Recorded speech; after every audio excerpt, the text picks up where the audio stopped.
Pues como decía, saludos de la iglesia de Premià y todo un placer poder estar con vosotros en este domingo. Ricard dice que le conocí en el CEP, en la época del CEP, pero él quizá no lo sabe, pero yo escuché su nombre unos cuantos años antes. Escuché su nombre por primera vez en una bolera, porque, jugando a bolos con Judith, con su hija, me dijo, sí, no sé, sí, mi padre es Ricard. Y digo, pues no sé. Dice, sí, Ricard Bardés, igual te suena. Y digo, pues no, la verdad es que no. Pero bueno, ahora sí que me suena, así que es un placer también poder estar aquí invitado por él, también poder coincidir con Jonathan de nuestra época de GBU, así que es un placer sentirse también en casa, ¿no? Qué bueno poder afirmar que estamos en casa. Y pasando un poco al texto, a la lectura, la haremos más adelante, la tenéis ahí detrás, pero no sé si sabéis que la semana pasada pasó un acontecimiento que ha marcado, pues, no sé si la vida, pero sí el año de mucha gente. Ha habido situaciones complicadas, una época muy difícil, que lo sigue siendo, pero acabó sucediendo algo que, pues digamos, emocionó a las personas y les dio un impulso que necesitaban. Y estamos hablando, evidentemente, del ascenso del Español. Estamos hablando de que sabéis que el domingo pasado el Español subió a primera de nuevo y nadie es perfecto, lo siento, soy del Español, mi familia, mi padre también, así que bueno, pero lo cierto es que fue un momento especial y después de un año muy difícil, después de un año en el que se perdieron bastantes partidos y se empataron aún más, pues la afición necesitaba ese impulso, necesitaba volver a esa categoría que entendían que pertenecían. Y el lema que usó el equipo, el lema que usó la entidad, es lucha hasta el final. Es un lema que se repitió constantemente. En las últimas jornadas, cuando estaban ahí luchando para ver si subía, si no subía, el club lanzaba el mensaje de nuestro ADN es luchar hasta el final, es seguir permaneciendo en la lucha constantemente a pesar de todo lo que venga y demás. Y el club también lanzaba un mensaje a la afición y la afición lanzaba un mensaje al club diciendo, tú tendrás eso en tu ADN, pero si no nos hacemos fuertes en ese ADN, si no lo recordamos, si entre nosotros mismos no reforzamos esa idea y no la ponemos en práctica y no nos retroalimentamos nosotros en ese ADN que decimos que tenemos, de nada sirve. El llamado no era simplemente a decir en nuestra identidad está el no rendirse, sino a fortalecerse en esa identidad. Y hace unas semanas, 2, si no recuerdo mal, se estuvo hablando aquí del tema de permanecer en el Señor, que vino Jonathan Soriano y escuché la predicación, muy buena, fue de bendición también para mí, no solo para vosotros, pero es un tema, el tema de permanecer, que está en la identidad del cristiano, en el núcleo básico del pueblo de Dios, el permanecer en su Señor, es algo que decimos mucho, es algo que afirmamos mucho, pero es algo en lo que necesitamos hacernos fuertes. Es algo que habita mucho nuestra boca, que decimos de forma muy constante y que afirmamos que es así y que está en nuestras vidas y que está en nuestra identidad el permanecer en el Señor, pero ¿cuánto necesitamos hacernos fuertes en eso? De nada sirve decir que tenemos esta identidad, que tenemos este ADN, si no nos hacemos fuertes en ello. Y es por eso que os animo a que abramos nuestras Biblias, lo dice por ahí, Segunda de Crónicas 27, y si queréis acompañarme en la lectura, pues seguro que nos hará bien a todos. Dice así, dice: 25 años tenía Jotam cuando comenzó a reinar, y 16 años reinó en Jerusalén. El nombre de su madre era Jerusa, hija de Sadoc, e hizo lo recto ante los ojos de Jehová, conforme a todas las cosas que había hecho Uzías su padre, salvo que no entró en el santuario de Jehová. Pero el pueblo continuaba corrompiéndose. Fue él quien edificó la puerta mayor de la casa de Jehová, y también muchas otras edificaciones sobre el muro Ofel. Además, edificó ciudades en las montañas de Judá, y construyó fortalezas y torres en los bosques. También tuvo él guerra con el rey de los hijos de Amón, a los cuales venció, y le dieron los hijos de Amón en aquel año 100 talentos de plata, 10.000 coros de trigo y 10.000 de cebada. Lo mismo le dieron el segundo y el tercer año. Así que Jotam se hizo fuerte, porque preparó sus caminos delante de Jehová su Dios. Los demás hechos de Jotam, todas sus guerras y sus caminos, están escritos en el libro de los reyes de Israel y de Judá. Y cuando comenzó a reinar tenía 25 años, y 16 años reinó en Jerusalén. Y durmió Jotam con sus padres, y lo sepultaron en la ciudad de David. Reinó en su lugar su hijo Acaz. Pues que el Señor bendiga su palabra. Y el mensaje de hoy, en buena medida, lo hemos resumido. Debemos permanecer en el Señor, pero necesitamos que Él nos haga fuertes en ese ADN. El texto de hoy, no sé si os pasa, que cuando nos adentramos en pasajes antiguos de la Biblia, nos vamos bastante más para atrás, leemos las cartas y pueden ser directas, leemos los evangelios y son claros, y nos vamos para atrás y aparecen pasajes como el que hemos leído hoy, y de primeras nos puede dar un poco de vértigo, nos puede dar un poco de ¿qué está diciendo aquí? Está hablando de un rey de hace 2700 años más o menos. ¿Qué sentido tiene hablar de este rey?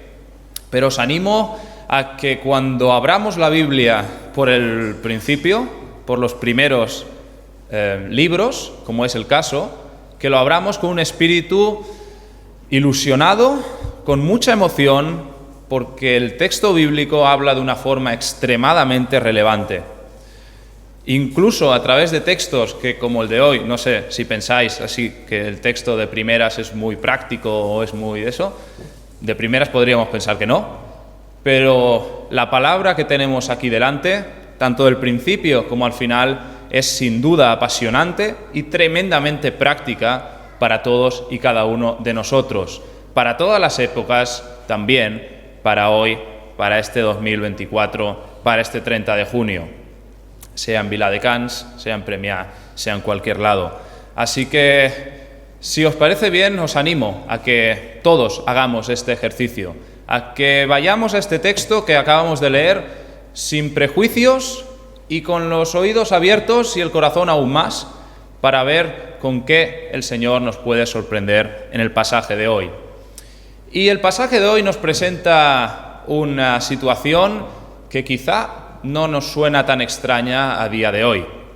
En el momento en el que está hablando el texto, en el momento en el que se relata este pasaje, este rey, es un momento, como dije la última vez en una predicación también de visita, es un momento para los valientes, es la hora de los valientes, porque se encontraba la geopolítica del momento era compleja. El reino estaba, el pueblo de Dios, el reino de Judá, estaba en una situación de una calma tensa, en cierta medida, porque habían unas dos potencias grandes que estaban a punto de colisionar entre ellas. Estaba el imperio sirio, que ya era una potencia, y estaba el imperio asirio, que estaba creciendo. La situación geopolítica, se tejían muchísimas alianzas, estaban a la espera de a ver qué pasaba, a ver si realmente el imperio nuevo podía con el imperio antiguo, había un nuevo cambio de orden mundial. La situación era de impasse, había una calma tensa, habían conflictos, habían guerras, pero tampoco sabían muy bien cómo iban a acabar esos conflictos y esas guerras. Pues en ese contexto se encuentra el pueblo de Dios. El pueblo de Dios, el reino de Judá, en este caso, el reino del sur, lo sabéis perfectamente, desciende de la línea de David, reyes buenos, reyes malos, va trampeando, a veces tiene unos reyes que apuntan hacia fidelidad al pacto del Señor, a veces hay otros reyes que llevan al pueblo por caminos distintos, pero lo cierto es que el pueblo de Dios vivía en principio una época bastante tranquila a nivel espiritual. Si vamos al capítulo anterior, si vamos al capítulo 26, podemos ver que había un rey llamado Uzías que básicamente estuvo más de 50 años gobernando y fue un buen rey. Espiritualmente fue un rey que se preocupó de que el pueblo pudiese entender o pudiese conocer al Señor, se pudiese respetar el culto a Jehová, el culto al Señor.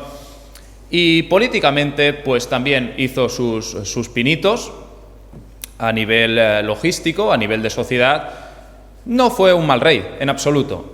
Sabéis que cuando hay un periodo, un reinado o un gobierno, actualmente en el que hay mucho tiempo, en el que está muy prolongado en el tiempo, hay una estabilidad, hay una cierta estabilidad. Y todo el mundo prefiere la estabilidad a la inestabilidad, a los cambios constantes y al no saber exactamente quién está delante, quién está al mando o quién está llevando la nave.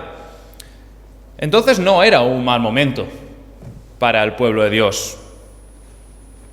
Tenía muchos retos, a nivel social tenía muchos retos.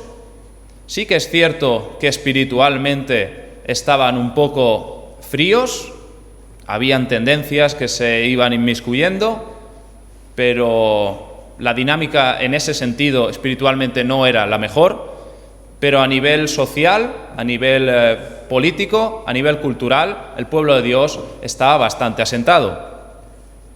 Y llega nuestro protagonista de hoy. Nuestro protagonista de hoy no tuvo la vida fácil, digámoslo así. Porque aquí se nos dice, en el versículo 1 dice que empezó con 25 años a gobernar, y decimos, bueno, con 25 años es joven, pero ya tiene un cierto empaque, ¿no? No pasa nada que una persona con 25 años esté gobernando, y más sabiendo, como vemos en el 26.1, que su padre había empezado mucho antes. Ahora bien, os digo que no lo tuvo fácil, porque realmente a gobernar no empezó con 25 años, sino que empezó antes. Os animo a que en casa lo leamos, ahora no vamos a leer, pero en casa leáis el capítulo anterior, la vida de Uzías. Interesante, porque Uzías hemos dicho que era un buen rey, pero en los últimos estadios de su vida se enorgulleció y el Señor, a través de una lepra, le apartó del puesto de rey. Seguía estando vivo, pero no podía ejercer. Y acabó ejerciendo durante un tiempo indeterminado su hijo, nuestro protagonista de hoy. Tenía un buen ejemplo en su padre, imperfecto, pero un buen ejemplo.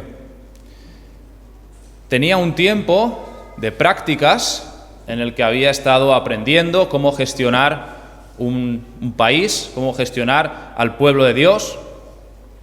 Tenía un contexto en el que había muchos retos, pero que eso también podía hacer que pudiese prosperar y se pudiese desarrollar y pudiese tener un ministerio bueno, un ministerio de bendición, próspero para la gente que le rodeaba, para su pueblo, también para el resto. Pero versículos 1 y 2, y también lo apunta el versículo 7 y 8, nos dice que él fue un buen rey, pero los resultados de su mandato espiritualmente fueron un desastre. El versículo 1 nos apunta a que Dios lo ve como un buen rey, como un rey que permanece y que anda en los caminos que él había establecido como correctos. Y lo lógico de pensar, no sé si vosotros pensáis igual o tenéis la misma forma de entenderlo, lo lógico de pensar es que si decimos que andó en los caminos del Señor, que permaneció en los caminos del Señor, es que el pueblo y que la sociedad mejoró. Pues no. El versículo 2 nos dice que el pueblo se siguió corrompiendo. Y más allá de eso, es algo bastante más duro de lo que podemos imaginar, porque este rey coincidió en su reinado con el ministerio del profeta Isaías, extremadamente famoso. Isaías, en el capítulo 6 del libro de Isaías, tanto en el versículo 1 como del 9 en adelante, dice que cuando empezó el reinado de Jotam, es decir, cuando falleció su padre, Dios le dijo a Isaías: este pueblo no te va a escuchar y se va a seguir corrompiendo, se va a seguir pudriendo. Imaginaos cómo se sentía o cómo podía sentirse un rey que había aprendido los buenos caminos de Dios, que había permanecido en los buenos caminos de Dios, aunque también el versículo 2 nos dice que con algunos errores. También lo dice Segunda de Reyes 15, que había tenido algunos errores, pero había permanecido y a ojos de Dios se dice que era bueno, pero su entorno estaba completamente podrido. Pero no solamente eso, porque si vamos un capítulo después, vemos que su hijo, que el rey Acaz, no es que no fuese un buen rey, es que fue uno de los peores que se listan en crónicas en el reino de Judá. No solo su sociedad se había corrompido su propio hijo. Su propio hijo, al que estaba conviviendo con él, que era su propia descendencia, estaba haciendo lo opuesto a lo que él estaba haciendo, poniendo en práctica y a la predisposición de su corazón. Imaginaos cómo se sentiría ese hombre. ¿Vosotros pensáis que ese hombre sentiría o tendría en su corazón que era un buen rey? ¿Que a ojos de Dios era un buen rey? Si ve a su alrededor, mira a su entorno y ve que la cosa está mucho peor que lo que estaba antes. Ve que su sociedad está mucho peor. Mira a su pueblo y ve que su pueblo está mucho peor que lo que estaba antes. Mira a su familia y ve que está hecha polvo. Pues paradójicamente, el Señor le está diciendo: los resultados que se están cosechando, las consecuencias que hay en tu entorno, no computan para el hecho de ver que a mis ojos eres un buen rey, porque has permanecido en los caminos. Luego veremos qué significa eso. Y eso es algo que también nos pasa mucho a todos nosotros, o corremos el riesgo de que nos pase. Solemos valorarnos a nosotros mismos, solemos entender si somos buenos o malos, si somos buenos creyentes o somos malos creyentes, si hemos sido buenos padres, si hemos sido malos padres, si somos buenos líderes de iglesia o no lo hemos sido, normalmente en base a los resultados. Si yo veo en mi entorno que yo hablo, actúo e intento predicar el mensaje de Dios y demás, pero veo que ninguno de mis compañeros me hace ni caso cuando estoy hablando del Señor, la tendencia que tenemos es a pensar que somos un desastre y que somos un fracaso. Si como iglesia vemos que los bancos no están rebosantes de gente y que no tenemos incluso que reformar el local porque no caben las personas, a veces, aunque sea indirectamente, podemos llegar a pensar: soy un fracaso, o quizá no soy un buen creyente, o quizá no somos una buena iglesia. Como familia, si tú eres creyente, pero tus padres no, tus hermanos no, o tus hijos no, tú mismo te puedes mirar al espejo Puedes analizarte y decir, soy un fracaso. Pues mi pregunta hoy, y a la luz de lo que hemos reflexionado en estos primeros 2 versículos, es, ¿dónde está el éxito en tu vida? ¿Dónde reside el éxito de permanecer en el Señor? Veréis, hay un ejemplo clave que nos muestra y nos marca la respuesta a esa pregunta. Os animo a que podamos también abrir nuestras Biblias por Mateo 23, 37 y leamos lo que Mateo 23, 37.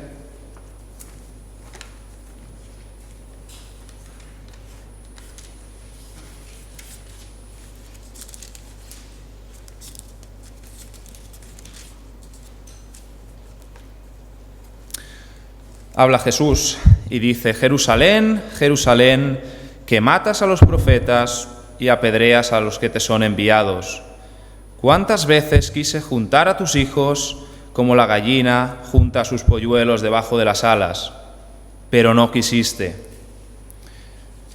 Este mensaje lo dio Jesús después de unos capítulos antes entrar por la puerta de Jerusalén, triunfante, que todo el mundo le estaba escuchando, que todo el mundo quería saber más de él, quería ver sus milagros y demás, pero pasado un tiempo, la ciudad de Jerusalén no le hacía ni caso, de hecho le perseguía.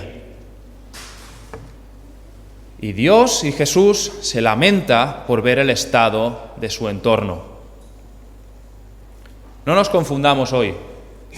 Ver que nuestro entorno está caído, ver que nuestro entorno está podrido, ver que las personas no reflejan o no aceptan al Señor de la forma que nosotros nos gustaría, puede ser un objeto de frustración y puede ser un objeto de lamento, de la misma manera que era Jesús con su ciudad principal, como era Jerusalén. Ahora bien, el éxito,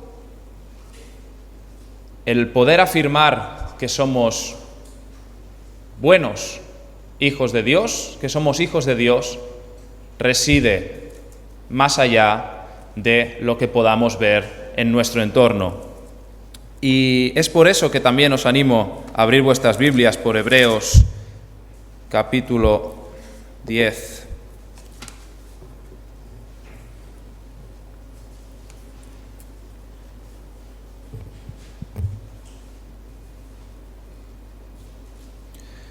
Versículo 23, dice así el texto, dice: mantengámonos firmes sin fluctuar en la profesión de nuestra esperanza, porque fiel es el que prometió.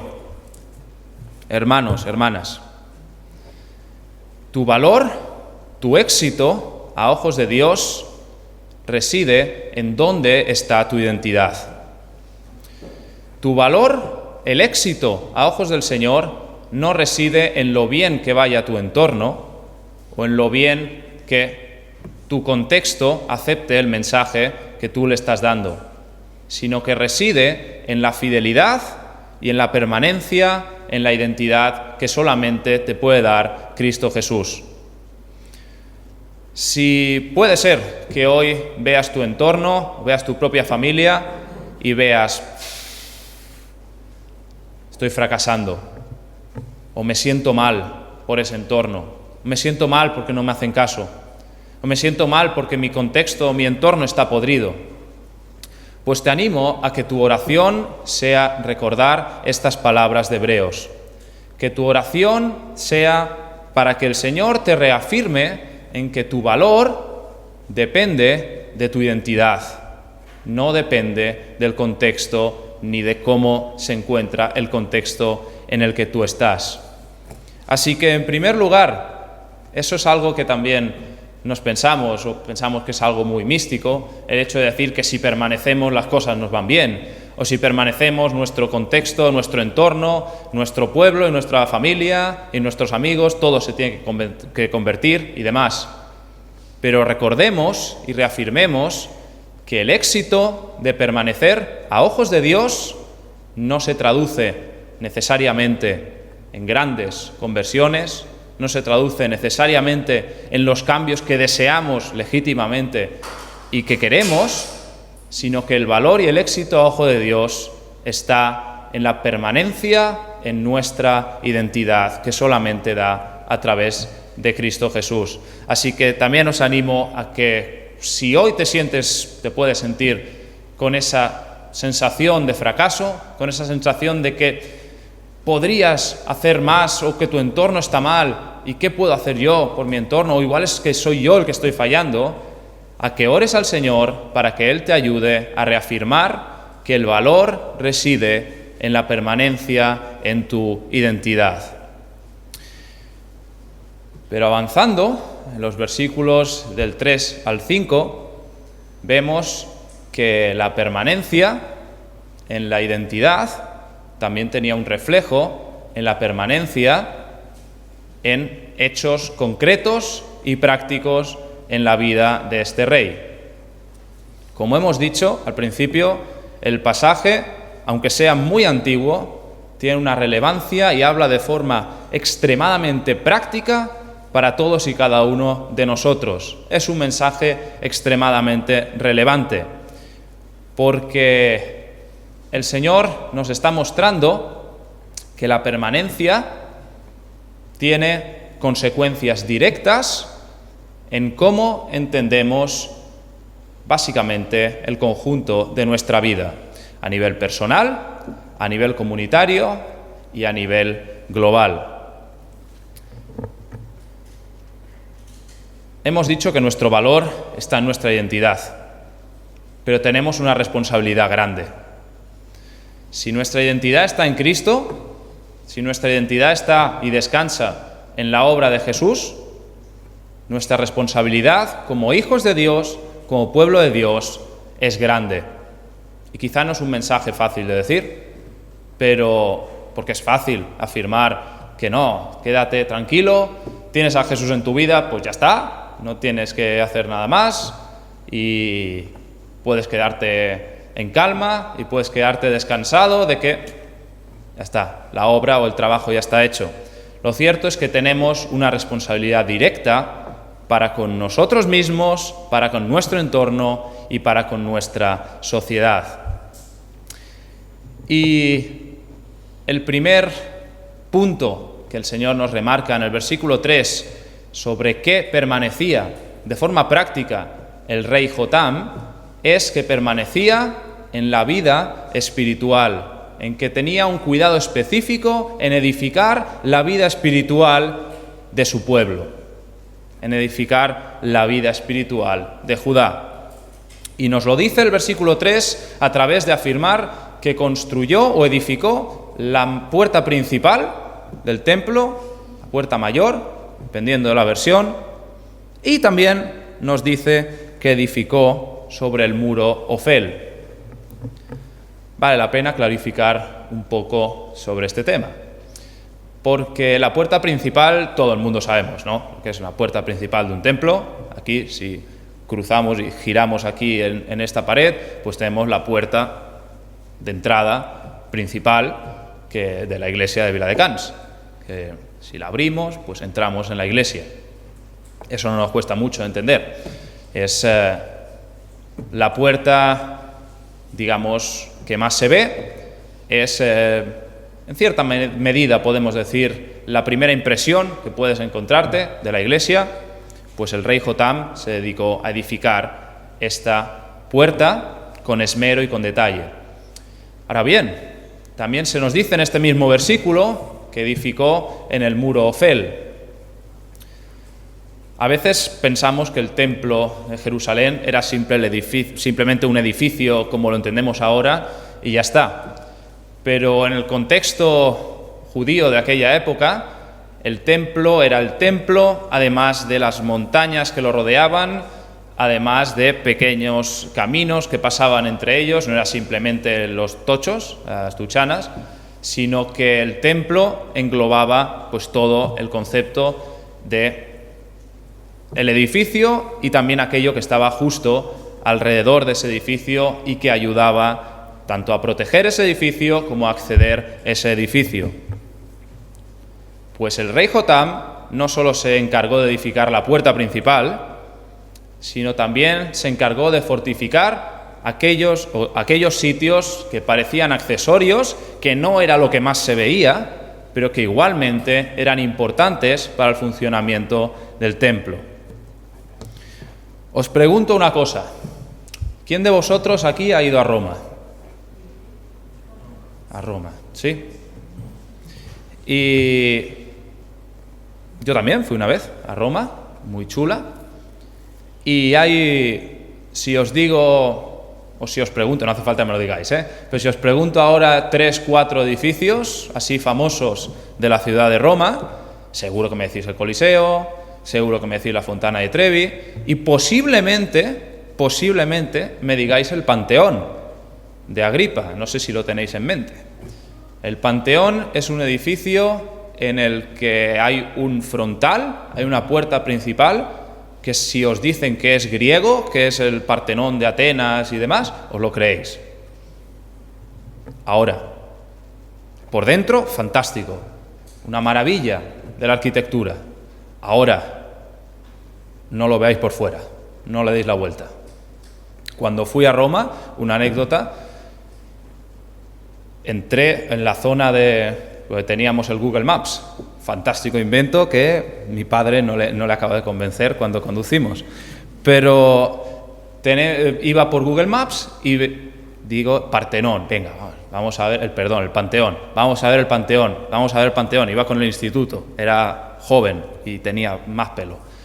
Pero llegamos, ¡pam!, una plaza. En la plaza que ponía plaza de no sé qué, donde está el Panteón.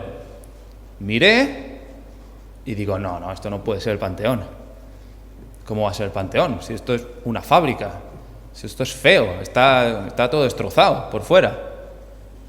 Entonces miramos todos, los del instituto que íbamos, y dijimos, es verdad, es muy feo. O sea, esto no es lo que nos habían prometido. Y dijimos, bueno, pues habrá equivocado el Google Maps. Bueno, nos fuimos y nos hizo uno así del grupo y nos dijo, mira. Cuando pasábamos, nos giramos, efectivamente era el Panteón y la puerta es una pasada. Pero la parte de detrás, lo que no es la puerta, por fuera está hecho un asco.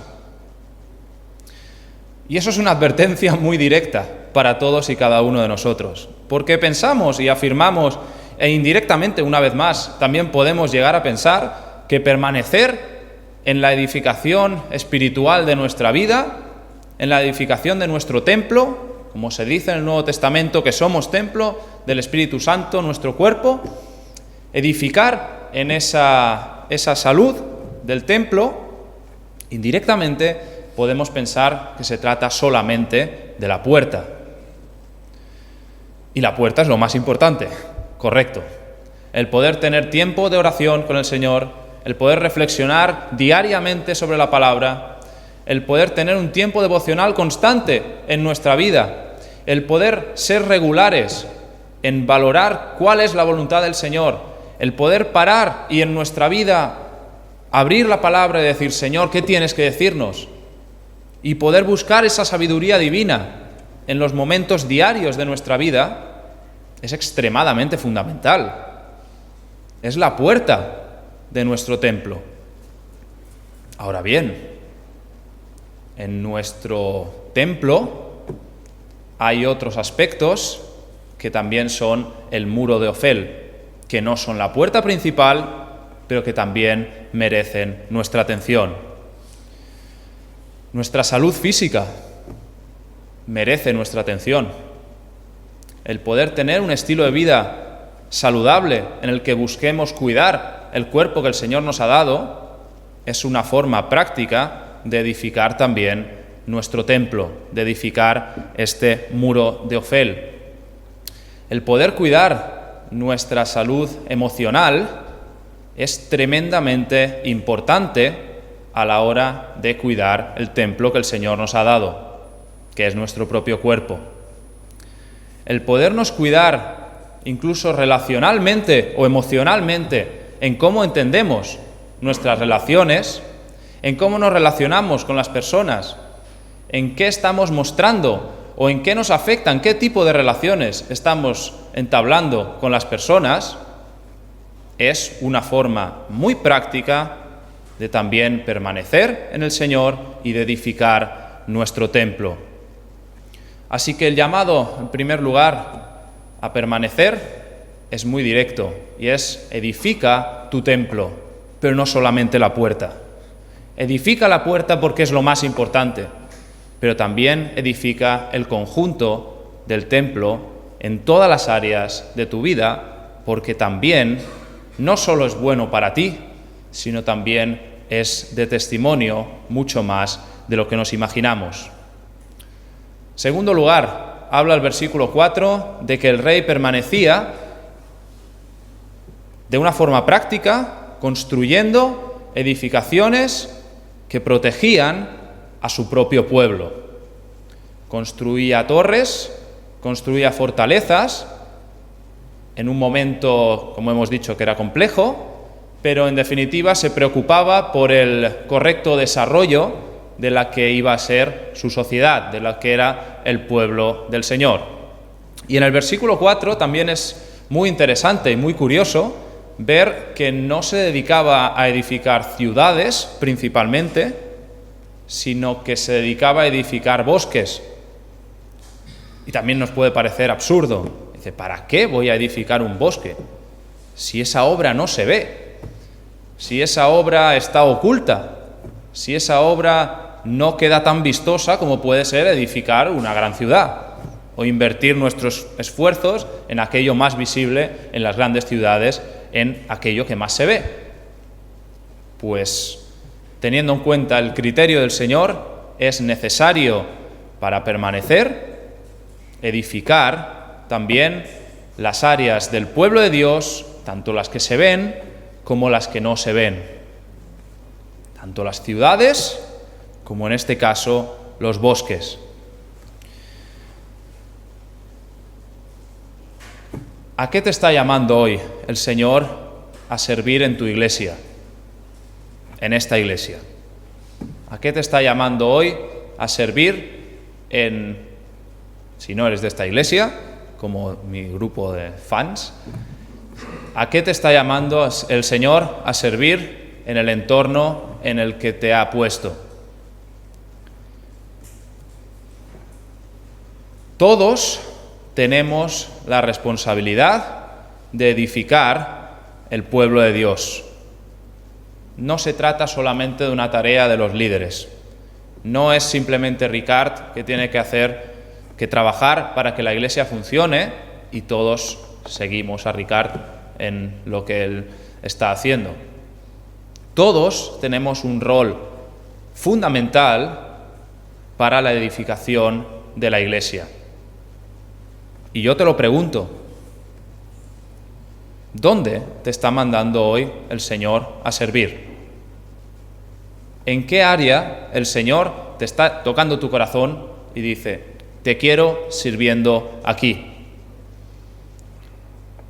Lo fácil, no diré cómodo, pero sí lo fácil o lo común es pensar que el Señor nos quiere sirviendo en grandes ciudades. Es decir, en sitios y responsabilidades que requieren mucho esfuerzo y que son muy visibles. Pero si atendemos al versículo 4, la correcta edificación del pueblo de Dios implica tanto las ciudades como también los bosques. Puede ser que el Señor te esté llamando a edificar a tu iglesia de una forma que quizá no se vea tanto, que quizá no sea hablar desde aquí, que quizá no sea tocar la alabanza, o puede que sí. Pero no quiero que salgamos nadie de aquí, me permito la licencia, no me gustaría que saliésemos ninguno de aquí sin preguntarnos dónde quiere el Señor que hoy le sirva en su iglesia para edificación de su pueblo. ¿Dónde? ¿Y en qué? Y puede ser elementos que en principio nos parecen pequeños. Puede ser un ministerio de oración, puede ser un ministerio de llamadas, de acompañamiento a las personas, de preocuparse por nuestros hermanos. Pueden ser áreas en las que, como hemos dicho, se vean menos. Pero te animo a que no salgas de aquí hoy sin reflexionar o sin pedirle a Dios que te dé claridad para saber dónde te quiere Él hacer de edificación en tu iglesia, especialmente aquí. Y por último, el versículo 5 es un versículo también curioso, porque no solo dice que la permanencia en el Señor, en los caminos del Señor que tenía Jotam, se plasmaba en que edificaba su templo, que se edificaba espiritualmente el pueblo, en que se edificaba el pueblo en sí mismo, y ya está, sino que permanecer también implicaba dar una respuesta adecuada a los retos que se tenían como sociedad. Veréis, los versículos que hemos leído, el versículo 5 habla de los hijos de Amón, los amonitas, si hacemos el gentilicio. Y lo cierto es que ya desde Génesis 19, si mal no recuerdo, los amonitas en adelante, los amonitas eran un reto recurrente para el pueblo de Dios. Y cuando digo un reto, eran un fastidio, porque les atacaban, boicoteaban, les pinchaban y estaban justo al lado, en lo que ahora podemos entender como Jordania, más o menos, y estaban al lado y seguían siendo un fastidio, seguían siendo un incordio. Y a veces incordiaban de una forma, a veces incordiaban de otra. Pues el rey, Jotam, en su espíritu y en su deseo de permanecer, no solo a nivel personal, a nivel espiritual, no solo como pueblo, sino que también entendía la necesidad de que el pueblo de Dios diese respuesta a los retos, a las problemáticas y a las dificultades que se le presentaban en la sociedad. El pueblo de Dios no estaba aislado. El pueblo de Dios tenía, en este caso, a los amonitas, que eran todo un reto para su día a día. Pues el pueblo de Dios no se encerró ni en el templo, ni se encerró en las murallas de sus ciudades, sino que se plantó delante y estuvo dispuesto a afrontar el reto, la problemática que le planteaba la sociedad.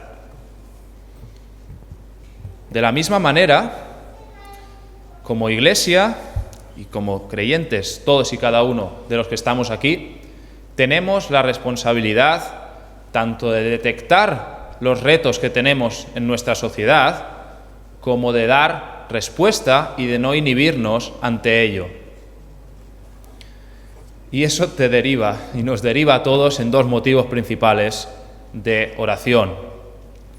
El primero es sabiduría, para saber cuáles son los retos que tiene nuestra sociedad y cuáles son los retos que nos plantea a nosotros mismos la sociedad que nos rodea, el mundo, pero también el pueblo. Qué necesario es que como iglesia sepamos qué inquietudes, qué necesidades tiene Viladecans. Qué necesario es Premià de Mar o Barcelona, Cataluña, España. Entendedme. Qué necesario es que pidamos al Señor sabiduría para entender cuáles son los retos que tenemos en nuestra sociedad, ahí donde el Señor nos ha puesto. Y qué necesario es también que el Señor nos dé valentía para poder dar respuesta a estos retos.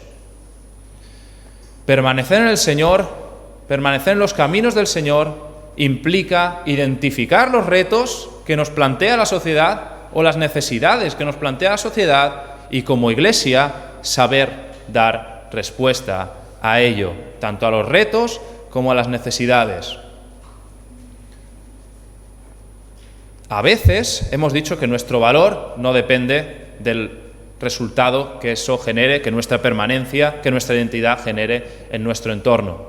Pero a veces el Señor puede sorprendernos. Y meditábamos también esta semana pasada por casa sobre un ejemplo de una persona que es muy... no tuve el placer de conocerlo porque hace como 100 años que está muerto, pero sabéis que en Caldas de Montbui, había hace 100 y pico años una necesidad importante de educación, de lectura, y un misionero detectó esa necesidad. George Lawrence, quizá os suena, detectó esa necesidad que el Señor le mostró y estuvo dispuesto a invertir y a dedicarse en cubrir esa necesidad que tenía el pueblo. A día de hoy, eso se acabó transformando tanto en una calle que tiene su nombre en la población, como en muchísimas personas que pudieron aprender a leer, a escribir y a poder tener una vida mejor. En esa época, el testimonio que se dio a través de ese hombre, a través de la iglesia en Caldas de Montbui, fue espectacular y llevó a no poca gente a los pies del Señor. ¿Qué retos tenemos hoy en nuestro entorno? ¿Qué problemáticas nos plantea nuestra sociedad? ¿Qué necesidades tiene nuestra ciudad, nuestro pueblo, ahí donde el Señor nos haya puesto? Oremos por sabiduría y oremos también por valentía para afrontar estas situaciones. Y me diréis, hemos dicho que permanecer es edificar nuestro templo a nivel integral. Hemos dicho que permanecer es servir y edificar al pueblo de Dios, en particular ahí donde el Señor nos envíe, de una forma constante, aunque cueste. Y también es saber y no vivir de espaldas a la sociedad que nos rodea y poder afrontar los retos que ella nos plantea. Y me diréis, David, eso es imposible. Y yo responderé, vía Biblia, sí, es imposible. Si pretendemos llegar a todo esto de una forma personal, con nuestros propios esfuerzos, vamos a ver, spoiler, que no vamos a llegar nunca a cubrir todos estos aspectos de permanecer en el Señor. Pues la clave nos las da el versículo 6, y con esto acabamos. El versículo 6 nos dice no que el rey era fuerte porque cumplía, el rey era bueno porque cumplía todos estos aspectos, ya hemos dicho el por qué era bueno, pero la clave que tenía este rey para permanecer es que se hacía fuerte a través de encomendar estos caminos en las manos del Señor. No era fuerte porque él pudiese hacerlo, no era fuerte porque él tuviese la capacidad de actuar como se decía que se tenía que actuar, sino porque Dios mismo le fortaleció para poder permanecer. Debo agradecer públicamente la elección de la alabanza, la elección de las canciones de la alabanza, porque sin duda han golpeado justo en lo que el Señor también dice a través de este pasaje. Si hemos estado meditando sobre la necesidad que tenemos de permanecer de una forma práctica, todos tendremos nuestras luchas y quizá algo ha hecho que lo pongas en las manos del Señor, algo en concreto. Pues si meditar sobre estos temas te hace ver pequeño, te hace ver insignificante, te hace ver tremendamente imperfecto, felicidades. Hay alguien que te puede fortalecer. Si ves que no llegas al estándar que el Señor ha puesto para permanecer, y en esta forma práctica que hemos hablado de qué implica poner en práctica esa identidad del Señor, felicidades, el Señor te quiere fortalecer. También lo hablaba esta noche con una persona, con un joven, que decía que yo veo que nunca llego, yo veo que nunca voy a llegar a lo que el Señor pide de mí, o a veces me siento inconstante. ¿Y cómo le voy a pedir constantemente esas fuerzas? Sí. ¿Te sientes cansado hoy? ¿Te sientes que en tu caminar diario, en tu edificar, construir tanto tu vida espiritual como tu iglesia, como las batallas que tengas en tu sociedad, tu trabajo y demás, te hacen sentir pequeño, te hacen sentir débil? Si ese es el caso, pídele al Señor fortaleza. Tú no puedes, pero Él te quiere y te puede fortalecer. Ahí reside la clave del rey Jotam. No reside en que fuese una persona con muchísimo empuje, con muchísima fuerza para llevar a cabo todos esos elementos, sino que se dice que se fortaleció poniendo esos caminos en las manos de Dios. El Señor sabe cuáles son los caminos de todos los que estamos aquí. Y el Señor sabe cuánto necesitamos que Él mismo nos fortalezca constantemente. No tengas miedo a pedirle de una forma constante al Señor: Señor, fortaléceme porque no llego. Que esa sea hoy también nuestra oración, pero que no sea nuestra oración a nivel individual, solamente para nosotros mismos, sino que, volviendo a lo que hemos dicho al principio, que el fortalecernos en esa permanencia, en esos caminos del Señor, sea un elemento básico de nuestra iglesia.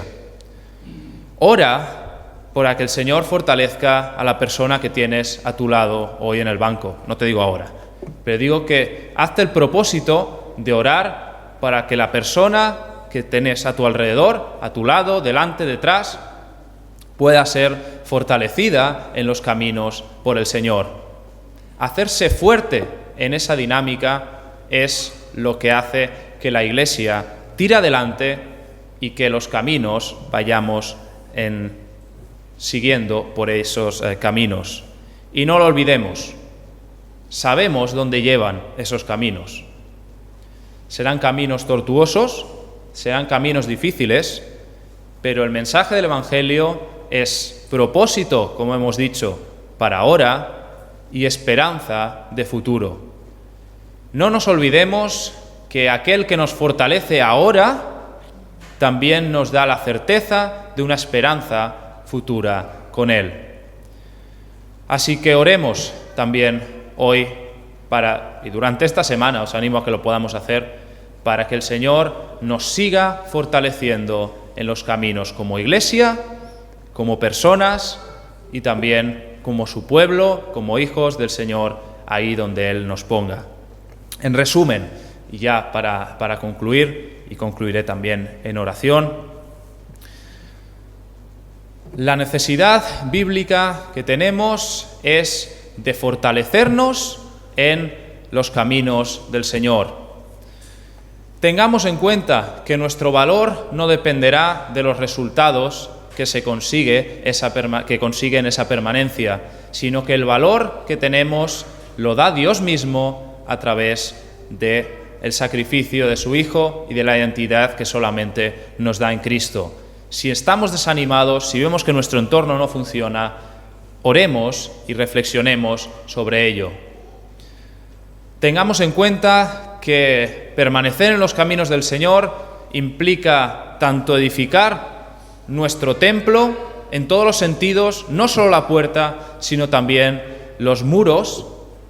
Implica también edificar a nuestra iglesia, a nuestro pueblo de Dios, no necesariamente en las ciudades, sino también puede ser que en los bosques, y también implica dar respuesta a los retos que se nos plantean como sociedad, no quedarse aislados.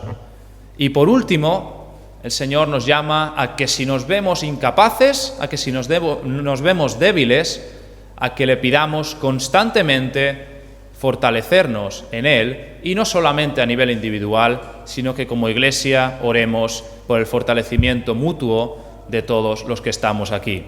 Así pues, que el Señor bendiga su palabra, que el Señor bendiga a todos y cada uno de nosotros, y que el Señor nos siga fortaleciendo en la permanencia en sus caminos.